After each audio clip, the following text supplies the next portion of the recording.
Lucas capítulo 10 e somente o verso 33.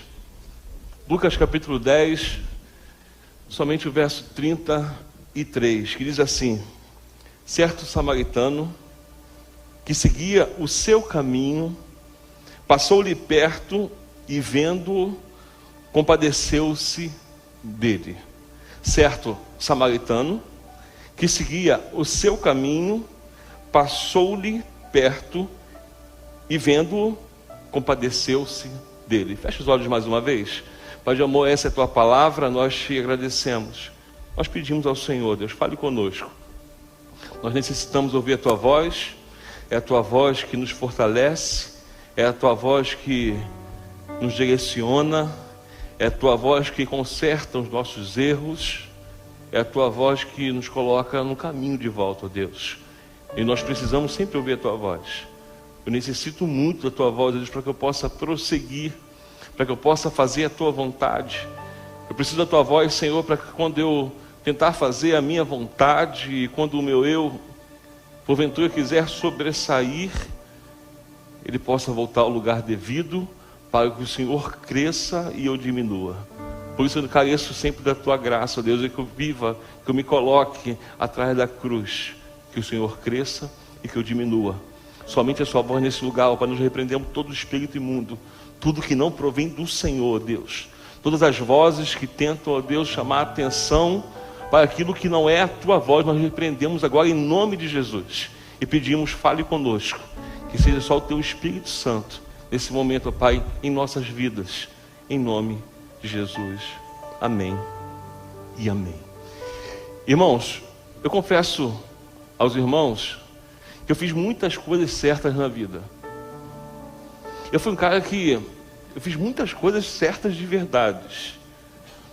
Mas muitas coisas que eu fiz certas, elas foram com a motivação errada.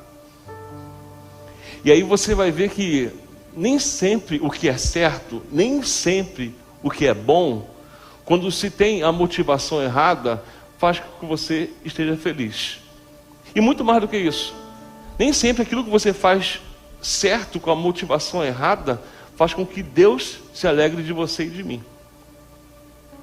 O contexto desse texto é um texto de 70 discípulos. Eles são enviados para fazer uma boa obra. Vocês vão pisar em serpentes, vocês vão entrar nas casas, vocês vão comer, você, quando estiver ali, não saia. Você tenha propósito. Os demônios vão fugir de vocês, as doenças vão ser curadas e saradas. Esse foi o poder que Jesus deu aos seus 70 discípulos, nesse contexto. Olha que coisa maravilhosa.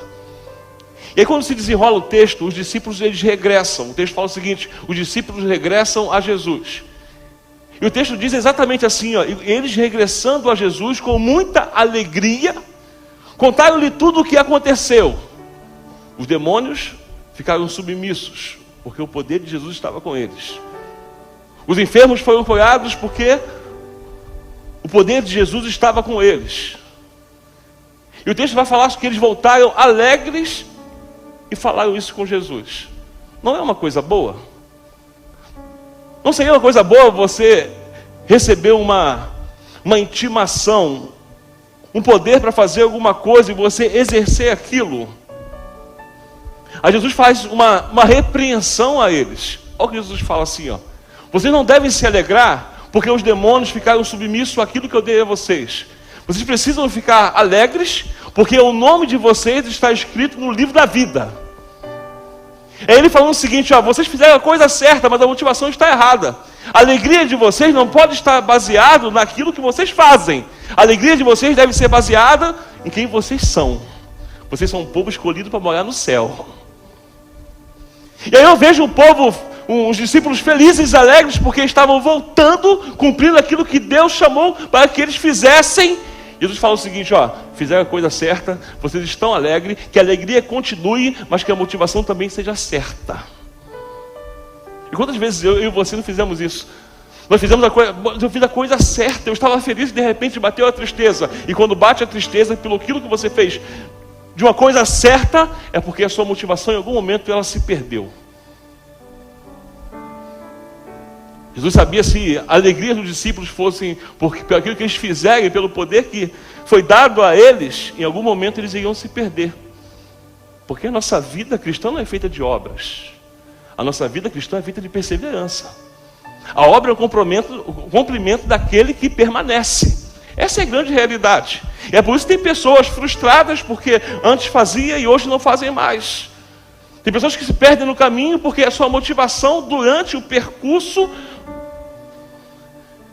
E nesse mesmo contexto, ele é tão maravilhoso, quando se fala quando Jesus vai dar uma explicação, ele faz uma dissertação sobre o bom samaritano, ele traz algumas verdades que nós precisamos estar com elas em dia, para que a nossa motivação sempre esteja certa. Ele fala uma coisa maravilhosa, ele fala assim, ó Pai, tu ocultaste dos sábios e deste aos pequeninos. Isso não foi para menosprezar os sábios. Isso não foi para menosprezar aqueles que sabem, aqueles que buscam conhecimento, aqueles que sentam para aprender, aqueles que se dedicam à palavra, ao conhecimento. Essa palavra foi dada para que você saiba o seguinte: tem coisas que eu, no meu intelecto, na minha inteligência sei e você não sabe, mas também tem coisas que você sabe que eu não sei. E assim a nossa motivação é completarmos uns aos outros. Ninguém é sábio demais para que não possa ouvir o outro. Ninguém pode ter a sua motivação no seu conhecimento, porque Deus faz isso. Deus faz pequeninos, Deus faz pessoas novas convertidas, Deus faz pessoas doentes nos ensinar coisas tremendas. E o reino de Deus é isso, é fazermos as coisas certas com a motivação certa. Ele começa a tratar dos discípulos, porque Jesus ele faz isso. Ele pega algumas questões de pessoas que colocam em xeque o chamado ou o reino de Deus, e ele começa a resolver problemas. O primeiro problema que vocês têm que saber é o seguinte: a motivação não é pelo que você fez, é porque você vai morar no céu. Porque enquanto você estiver aqui, se a sua motivação for morar no céu, você nunca vai perder a motivação de seguir a Jesus. Mas se porventura amanhã você não puder fazer o que está fazendo hoje e você esfriar, é porque você perdeu a sua motivação que deveria ser certa. Se eu sou uma pessoa autossuficiente, que eu acho que sei aquilo que você não sabe, não entendo que aquilo que você sabe completa aquilo que eu não sei, eu preciso começar a repensar algumas coisas na minha vida de verdade em relação à obra de Deus. Eu preciso saber quais são as minhas motivações de estar aqui reunido com os irmãos. Eu preciso rever a minha motivação de que é sentar com o pastor Emerson, trocar uma ideia. Será que é para eu ensinar aquilo que sei, mas também não é para aprender aquilo que ele sabe? Eu preciso rever as minhas questões no momento que eu sento com o pastor Jorge, que é ouvir aquilo que ele sabe para completar aquilo que eu sei. E é assim, eu e você. Quando você tem essa visão, você vai entender que o reino de Deus não é composto de um pastor que tem mais acesso a Deus, mas de pessoas de um pastor que entende que é igual a você. E a minha motivação é essa, de saber que tem pessoas igual a mim que buscam a mesma coisa. É o nosso nome escrito no livro da vida.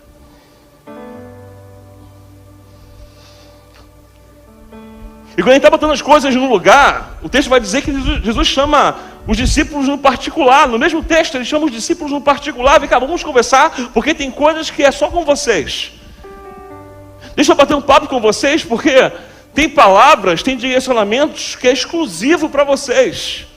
Até que quando ele está dando essa direção, chega um doutor da lei, alguém que tem o seu conhecimento, alguém que tem o seu estudo, que sentou numa cadeira de faculdade, alguém que tem o seu conhecimento aguçado sobre a lei, sobre aquilo que acontece na sinagoga. Ele chega diante dos discípulos aquilo que é particular e chega fazendo uma pergunta até relevante. A pergunta dele é exatamente relevante, mas só que se você parar e pensar, a pergunta dele, ao mesmo tempo que é relevante, é uma pergunta de alguém que vai apenas testar Jesus, ou seja, uma pergunta boa com uma motivação errada. Novamente nós vemos uma pessoa que chega numa realidade daquilo que deveria ser um particular dos discípulos. Talvez alguém que ache, porque tem um conhecimento, ele pode também ter essa coisa de relacionamento pessoal e particular com Deus. Por isso que relação pessoal com Deus nunca é você falar o que você sabe, é você aprender o que Ele tem a te ensinar. E aí a minha crise de pessoas que começam a querer ensinar a Deus aquilo que só eles podem nos ensinar. Os discípulos estavam ali para ouvir um direcionamento particular, e vem alguém que quer dar uma direção, quer fazer um questionamento, quer testar Jesus. Jesus faz outros questionamentos. A pergunta de Jesus é a seguinte: ele fala: Senhor, o que eu faço para herdar o reino do céu? Jesus fala o seguinte: o que você lê? Em outras palavras, o que você estudou durante todos esses anos? Qual é o tamanho do seu conhecimento? Qual é a sua formação acadêmica? Para que eu possa te responder essa pergunta. Mas só que ele coloca uma vírgula e fala o seguinte: como você lê, o que você lê e como você interpreta.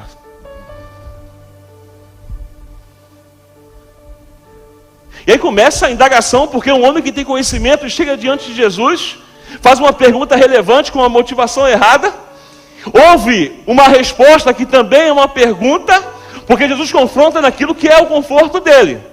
É o seu conhecimento, é o que você sabe. Então a palavra é a seguinte: como você lê, o que você interpreta. E aí vem o mais duro de tudo: aplica isso na tua vida. Porque nem sempre o que conhecemos, nem sempre o que nós lemos e a forma que interpretamos é a forma que nós vivemos. É por isso que existem muitos trabalhadores, existem muitos doutores, muitos mestres, muitas pessoas que pregam maravilhosamente, pessoas aqui nessa igreja que pregam muito mais do que eu tenho essa consciência. Mas eu sempre digo o seguinte: muito mais do que você ler e interpretar, nós precisamos começar a viver aquilo que nós pregamos. A nossa aplicação, aquilo que o Espírito Santo vai falar nessa noite, não é para vocês, é para nós. O que você lê, como você interpreta, e você precisa começar a praticar isso na sua vida. Os doutores se perdiam depois da vírgula, porque eles até liam e podiam até interpretar, mas quando se falava de aplicar, amar o próximo, amar a Deus sobre todas as coisas, é uma coisa que ele sabia, é algo que ele sentou e ouviu muitas vezes na sinagoga, é algo que você entra na igreja e ouve muitas vezes. A nossa missão não é machucar ninguém, mas nós perdemos a motivação certa e começamos a machucar porque nos perdemos da verdadeira motivação. E é isso que os estudiosos faziam. Os seus estudos, eles acabavam por demais machucar pessoas, querer envergonhar pessoas. Eles se perderam em suas motivações. E o texto vem trazendo algumas aplicações que falam sobre motivações que os homens têm desde o começo de maneira errada. Mesmo que seja parecendo ser certo, mas quando a motivação é errada, torna tudo um erro. Nós vemos aqui o bom samaritano. Aí chegamos no texto que nós lemos. Jesus quer ensinar a ele. Você olha como Jesus é maravilhoso. Eu não critico quem prepara e elabora um sermão sofisticado. Eu não critico e tenho os olhos, voltados com um senso crítico aguçado para aqueles que estudam e trazem a interpretação de um texto com uma exegese bíblica maravilhosa, que contextualizam de maneira excelente, que traz nos seus estudos, nos seus degraus acadêmicos, uma homilética perfeita. Mas o que sempre vai me chocar é quando eu olho o que Jesus quer ensinar para mim. Quando ele está no particular, ele não chega para o doutor e fala como doutor, ele conta uma parábola simples, numa simplicidade que, se eu contasse para você, um homem vai para um caminho, sai de Jerusalém e vai para Jericó. No meio do caminho, não chega nem até Jericó, ele é assaltado, ele é machucado. E aí vem o pastor e passa ao largo dele. E aí de repente vem um levita, quando vê ele no chão, passa ao largo dele. Não dá ideia, porque no seu coração aquele homem estava como morto. Até que vem uma pessoa que para nós não tem relacionamento com Deus, uma pessoa que nós intitulamos como alguém que é fora do nosso meio, e ali ele pega e cuida. Quem é o certo da história? É o que Jesus faz. É o que Jesus ensina, que embora as pessoas tenham a sua vida, às vezes até os seus ministérios, que parecem sólidos, eles perdem a motivação certa e começam a ficar tão prepotentes que perdem o verdadeiro sentido do ministério. O sacerdote e o levita, que se diz que tem uma unção sobre a sua vida, se a sua unção não for para levantar o caído, se a minha unção não for para ajudar o meu irmão, se o meu chamado não for para tratar de pessoas, o meu chamado perde totalmente o sentido que ele tem. Jesus continuou dizendo o seguinte: vocês até têm chamado, eles até têm, dentro de uma escala de liderança, são responsáveis por muitas coisas, mas às vezes nós somos responsáveis por muitas coisas, esquecendo que o mais precioso é a nossa responsabilidade com as pessoas, e não tanto mais com as coisas. Nós perdemos a motivação porque nós perdemos o olhar de amor. Nós perdemos a motivação porque nós queremos a nossa própria alegria. Nós queremos os nossos próprios benefícios. Jesus fala uma palavra tão simples. Aquele opositor chega diante dele e Jesus fala o seguinte, uma palavra de vida. Então você sabe o que fazer? Você sabe que é amar o Senhor teu Deus e amar o próximo? Faça isso. E aí vem a palavra que traz sentido às nossas atitudes. Faça isso e viverás. Tem pessoas que sabem, mas estão mortas. Tem pessoas que conhecem o caminho. Tem pessoas que sabem o que é o cristianismo ao pé da letra, mas estão mortos porque não fazem. Quando você não faz, você não vive. Só a vida naquele que pratica.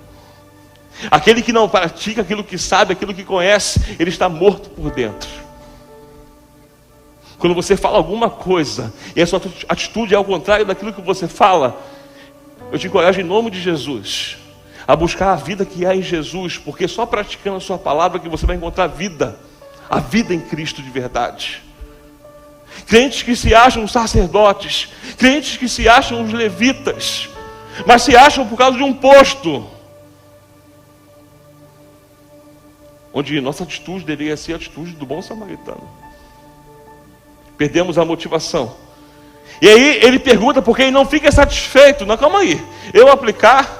Então me diz uma coisa, quem é o próximo? Quem é o meu próximo? Jesus, ele conta a parábola que eu contei para vocês. E é interessante você pensar que existe um caminho traçado. São 4 pessoas que caminham naquela mesma direção. 4 pessoas que têm os seus objetivos, mas estão no mesmo caminho. 4 pessoas que com suas atitudes nos ensinam coisas maravilhosas. Às vezes o nosso caminho é o mesmo, mas o que enriquece o nosso legado é o que fazemos no meio dele. Um foi machucado, o outro largou, o outro fingiu que não viu, e um fez aquilo que nós devemos fazer sempre. Entenda você que o seu caminho é uma história, a sua vida é uma história. O que você percorre de conhecimento, de diálogo, de busca, é uma história. E você precisa aproveitar bem esse caminho para fazer aquilo que Deus quer que você faça. Esquece quem você é. Porque quando eu acho que eu sou um sacerdote, quando eu acho que eu sou um pastor, eu sou chamado, e começo a olhar somente para mim, eu perdi o propósito inicial. E o que Ele quer de verdade, irmãos, em nome de Jesus, é uma igreja de pessoas que trilham os mesmos caminhos e pratiquem as boas obras no mesmo caminho, que abram mão de si no mesmo caminho, que escrevam o seu legado no mesmo caminho. De manhã tivemos uma escola bíblica, e eu falei sobre John Smith, eu falei sobre sua divisão, e você lendo a história parece que foi um cara, meu irmão, uma congregação com 10 pessoas. Não é a quantificação, é a qualificação, é a qualidade daquilo que ele fez. O caminho dele parece que foi pequeno, porque foram poucas pessoas, mas a história foi contada hoje aqui na igreja. Então o caminho pode ser os mesmos, mas a atitude que você tem é que pode fazer história, é que pode mudar a vida de pessoas, é que você vai se deparar verdadeiramente com o verdadeiro cristianismo. Ele começa a falar coisas maravilhosas. Ele nos ensina sobre o caminho traçado. Você precisa olhar o seu caminho traçado e saber que esse caminho traçado, ele precisa ser aproveitado. Não fala só de uma pessoa que perdeu coisas materiais, mas fala de uma pessoa machucada e deixada no caminho. E pior do que ser uma pessoa machucada, é a pessoa que é colocada numa situação que ela é incapaz de se reerguer. Tem pessoas que são incapazes de se reerguer. E essas pessoas precisam ser erguidas por mim e por você.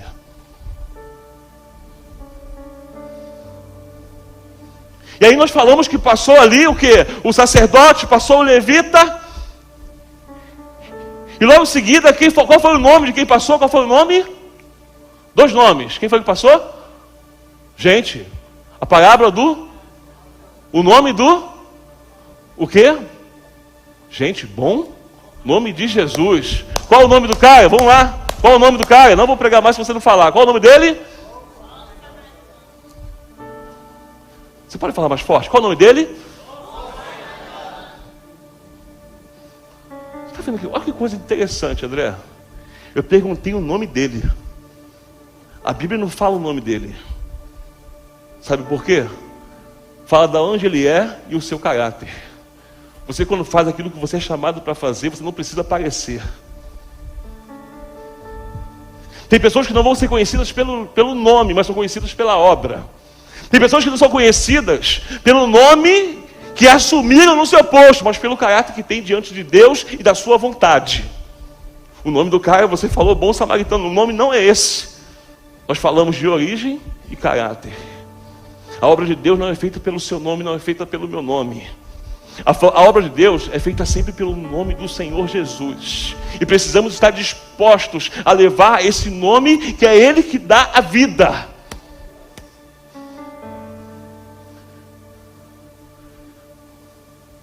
Nós precisamos começar a ser reconhecidos pelo nosso caráter. Eu não preciso ser reconhecido como pastor Luciano. Eu preciso ser reconhecido como pastor de bom caráter.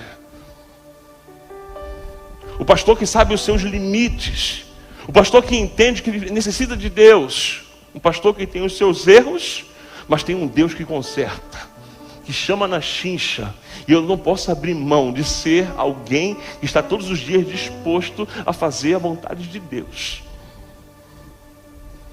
Você não precisa ser reconhecida como líder de alguma coisa. Ah, fulano, não. Olha o trabalho que você tem feito em nome de Jesus. Vou reconhecer o seu caráter.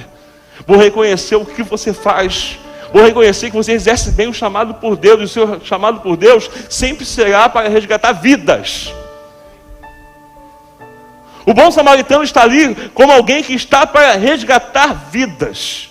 O nosso próximo não é especificamente aquele que está bem. O nosso próximo não é quem pode nos oferecer algo. O nosso próximo talvez não é até quem conhecemos. Ou talvez o nosso próximo é quem pede para ser cuidado. O nosso próximo não é sobre aquele que você pode extrair algo dele. Mas o nosso próximo também é aquele que você pode acrescentar algo nele. Quem é o nosso próximo? Nosso próximo não é sobre a maneira que é a minha posição social, ou a minha posição intelectual, ou a minha posição espiritual. É a maneira que eu me posiciono com quem necessita da ajuda. E aí eu estou indo caminhando para o final, irmãos. Eu preciso deixar isso para vocês em nome de Jesus. Deixar isso para vocês porque o bom samaritano, quando ele olha aquele homem caído no chão, e essa missão é minha e sua, em nome de Jesus. O texto vai dizer que ele estava fazendo o seu caminho. Mas olha que interessante. Estava no caminho, o homem que foi machucado, o homem que foi roubado, estava no caminho. O sacerdote estava no caminho, o levita. Mas a Bíblia faz questão de dizer que estava o bom samaritano no seu caminho. Por mais que você queira chegar no seu lugar, é você que faz o teu caminho. É você que escreve quem você quer ser para Deus e para as pessoas. Às vezes os caminhos são os mesmos, mas as atitudes precisam ser mudadas durante esse caminho, em nome de Jesus. Se é nossa missão trilhar o caminho e caminhar, que possamos caminhar sobre a vontade de Deus, fazendo o nosso caminho. Entenda que o meu caminho não é o caminho da Elaine, o meu caminho não é o caminho da irmã Celia, o meu caminho não é o caminho do André, o meu caminho é o meu caminho. Eu preciso aproveitar bem esse meu caminho. O bom samaritano, ele se aproxima. Enquanto alguns pensavam que estava morto, ele se aproxima. Porque é a aproximação que vai dar o laudo real. Às vezes pensamos que pessoas estão mortas e nós estamos distantes. É Deus falando o seguinte: ó, se aproxima. Em nome de Jesus. Aquele vizinho que fala tanto palavrão, que está morto para você, espiritualmente, que não tem mais jeito, se aproxima. Porque enquanto tiver um coração batendo, enquanto tiver uma respiração fluindo, você pode ter o remédio que aquela pessoa precisa. Nós precisamos nos aproximar. E aí o texto vai dizer que ele pega a atadura. E aí foi que Deus falou tanto comigo nessa tarde. Sabe por quê? Quando ele pega a atadura, ele tapa a ferida. Nós não somos chamados para expor feridas. Nós somos chamados para atar feridas. Mas teve caminhos nossos, meus irmãos, que nós esquecemos as atas. Nós estamos expondo as pessoas, achando que expor as pessoas vai cuidar do coração dela. Enquanto o bom samaritano me ensina que eu preciso cuidar da ferida. Eu preciso, fazer com que ela não fique exposta. Tem muitas pessoas machucadas já em nome de Jesus. Não somos chamados para ficar expondo as pessoas. E aí você se diz cheio de unção, eu me digo cheio de unção. Ele tinha um óleo, ele tinha um recipiente, mas aquele óleo era para passar, e ele jogou o óleo na ferida. Tem gente que acha que o seu óleo é para falar em línguas, que o seu óleo é para rodar, que o seu óleo é para falar um monte de profetada. Não, o seu óleo é para curar pessoas.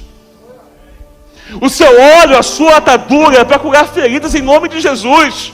Quando a igreja entender esse propósito, aí nós vamos realmente entender o que é a unção de Deus, o que é o óleo que está sobre nós, para que o Espírito Santo nos chamou, cuidar de pessoas, tratar de vidas. Não é sobre você ser sacerdote ou levita, é sobre você fazer a coisa certa e usar essa unção que você tem sobre a sua vida para resgatar pessoas em nome de Jesus. Sabe por que perdemos isso? Porque a nossa motivação em relação ao nosso recipiente está errado. Eu preciso encher mais. Não. Eu preciso esvaziar para que ele encha mais. Se você não cuida de pessoas, a sua unção não vale nada. Me desculpa te falar isso em nome de Jesus, porque dói em mim. Porque doeu em mim. Se eu sou chamado,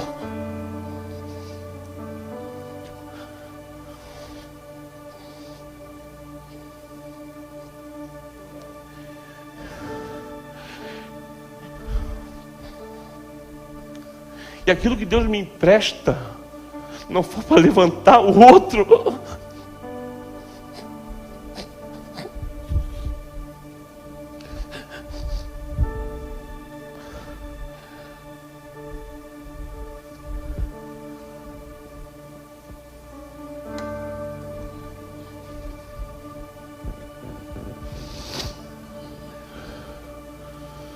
que ninguém me chame de pastor, que ninguém me chame de servo, porque o que Deus me deu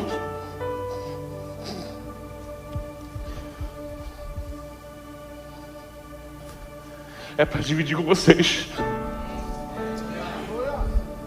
Fique de pé.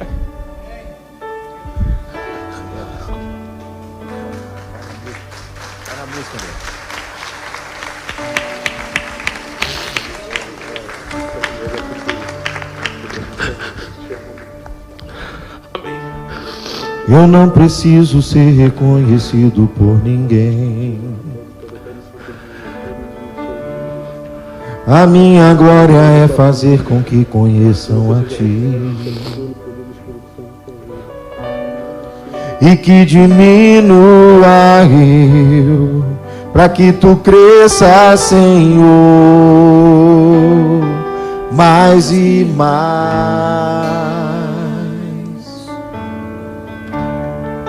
E como os serafins que cobre o rosto ante a ti,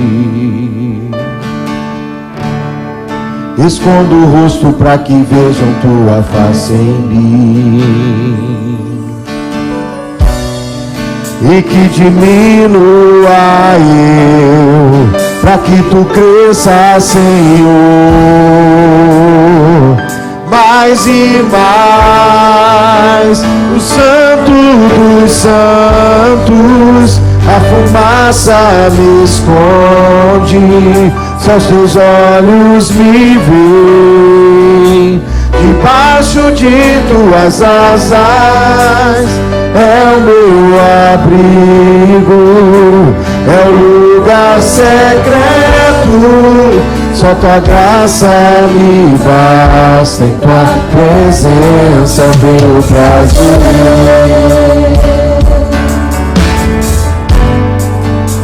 Levanta a tua voz e nós vamos declarar isso.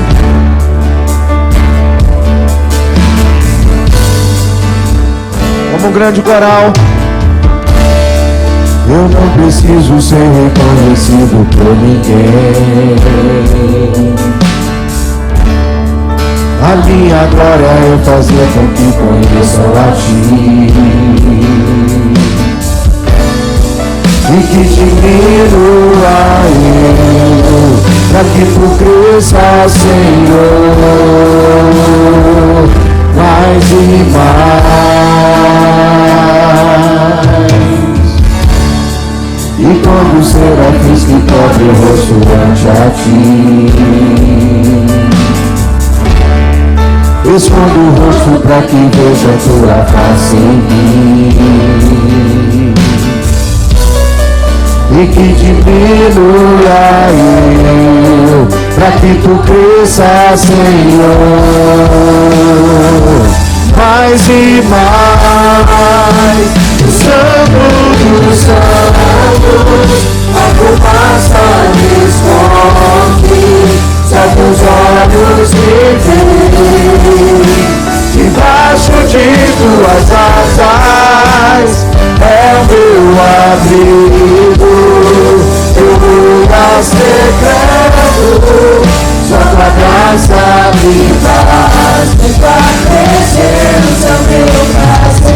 O Santo dos Santos, o Santo dos Santos, a fumaça me esconde, só os teus olhos me veem. Debaixo de tuas asas é o meu abrigo, meu lugar secreto. Só tua graça me basta, em tua presença meu prazer.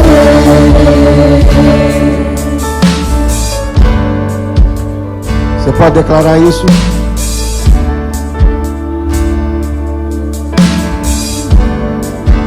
Vamos dizer mais uma vez no Santo dos Santos. No Santo dos Santos, a fumaça me esconde, só os teus olhos me veem. Debaixo de tuas asas é o meu abrigo, meu lugar secreto. Só tua graça me basta, em tua presença é o meu prazer.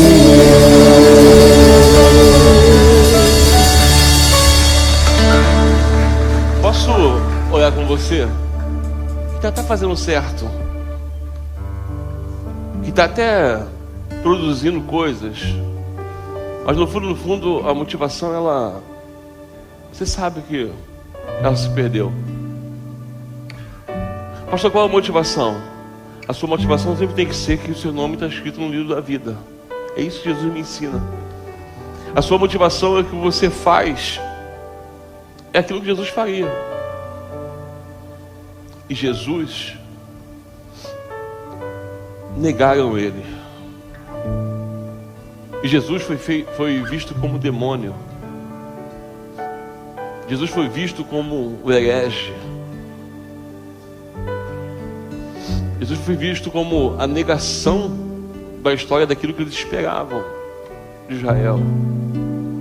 Mas mesmo assim, ele foi até o fim.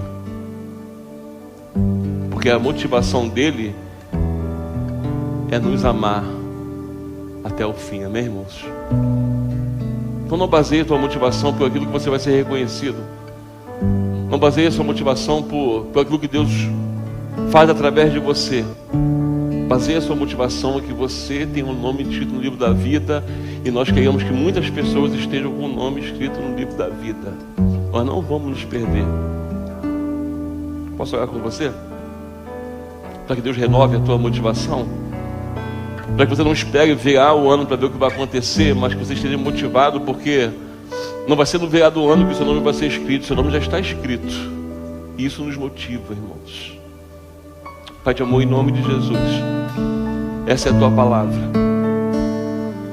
e a tua palavra é para ser lida, é para ser interpretada e é para ser aplicada, Deus.